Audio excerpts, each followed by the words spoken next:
So hey Umang, welcome to our first session of Prax Convos. Thanks so much for taking out your time. It's always wonderful chatting with you, and it's also been amazing seeing the amazing growth story that Cardeco has been creating, both globally and in the domestic market. First question to you is across, let's say, relevant to your sector, which is more auto classified, etc. How are companies gearing up to restart operations? Auto sector has obviously been pretty hardly hit, and also it might lead to some near-term to long-term consumer behavior.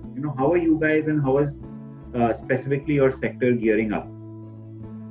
So I would break this problem down into the underlying auto retail sector, which is new car and used car, right? That through the course of the lockdown, and that is across multiple countries, businesses come to a complete halt. It's essentially no cars are being sold, and in the current phase, there's not too much you can do purely from a revenue perspective. There are parts of our business that are doing well, and I'll come to that later. What you really need to do is prepare yourself for when the complete lockdown ends, and prepare yourself for what the ultimate consumer behavior will be. Now, we see some clear trends in terms of the fact that consumers' willingness to come offline to a retail store, consumers or a dealership to buy a vehicle, that will be limited. They may come once for the delivery of the vehicle, but the normal behavior of visiting 3-4 different dealerships, test driving cars offline, etc.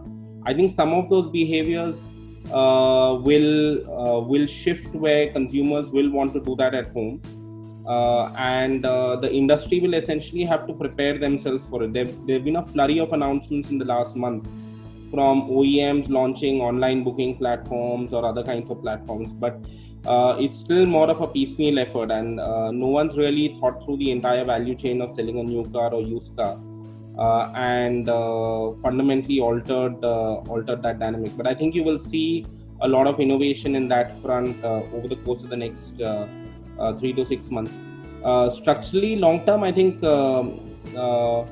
the silver lining in COVID is, I think consumers will look to back towards personal mobility rather than shared mobility. So fundamental sale of new and used cars will both go up. Used for those who can't afford and who are looking at cheaper options, and new for those who can afford but were more comfortable using Uber Ola. Got it. Interesting. And do you see? I mean, you looked at Philippines, India, Indonesia, Malaysia, a lot of other Southeast Asian countries also. What would be the different behavioral changes, based on, let's say, income segments of countries? Do you think India versus Philippines versus some other markets will behave differently in terms of, how they buy used car versus new cars, how they sort of commute, how they use public transport? If you especially look at the lower income segments, they would not have the pockets to even buy, personal vehicles. So how do you think that effect will pan out? I think lower income segments, and we've seen fairly stagnant growth in Indonesia for a while as far as two-wheelers is concerned. In fact, the industry has declined over the last 6 years. So my sense is bike purchase will go up for those who can't afford, right? The bike purchase will go up. Uh, I think in countries like India, the shift to personal mobility is not going to be a massive driver of demand. While there will be a shift to personal mobility, to be honest, about 40 to 50% of your sales in India were happening in rural and tier 3 towns where there is no shared mobility option, etc. I think in metros you will see some impact. Uh, in the Southeast Asian countries vis-a-vis India, the big difference that I see, I think, is twofold, right? So India has had a growing two-wheeler base consistently for the last 5 to 10 years. I think you'll see two-wheelers restart growing in the Southeast Asian economies. The average price points at which cars are bought in those countries is significantly higher than India, 2 to 3x higher than India. Um, and there have been initiatives in the past by governments over there to try and introduce low-cost cars, etc. So my sense is that is another piece that you will see, that if the demand for personal mobility goes up, you will see more low price car options coming up in those markets.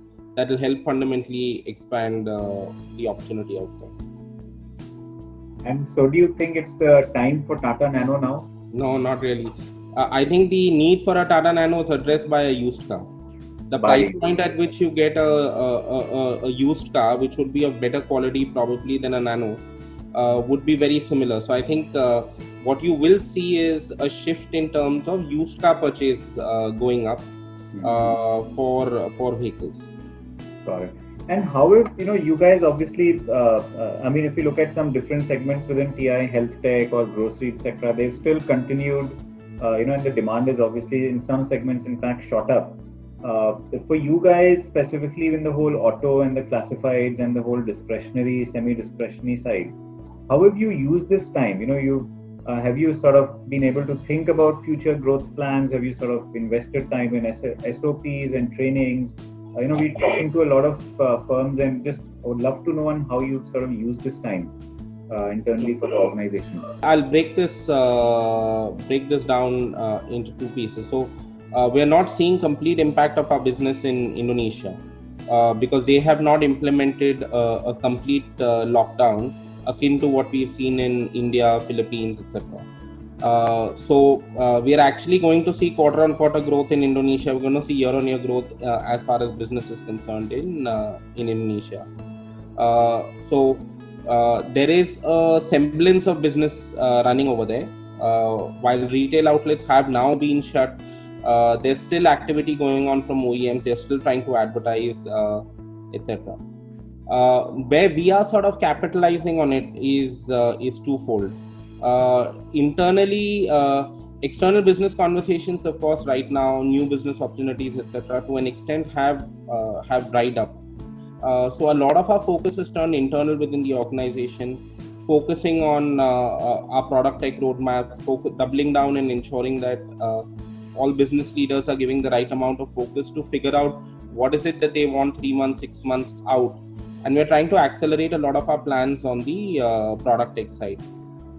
We are also sort of mixing that with, and our focus is shifting towards, we see structural opportunities, and I alluded to that earlier, in terms of, now customers wanting an online test drive at home, or you're going to conduct, like Tesla just did one where they did a celebrity, live stream of a vehicle, and people can ask questions. So you're going to see a lot more of live streams. You're going to see delivery of vehicles at home, those kind of options. And I think those are structural products that maybe if they were 2 years ahead, 3 years ahead in our timeline, I think we will now start to accelerate the rollout of them.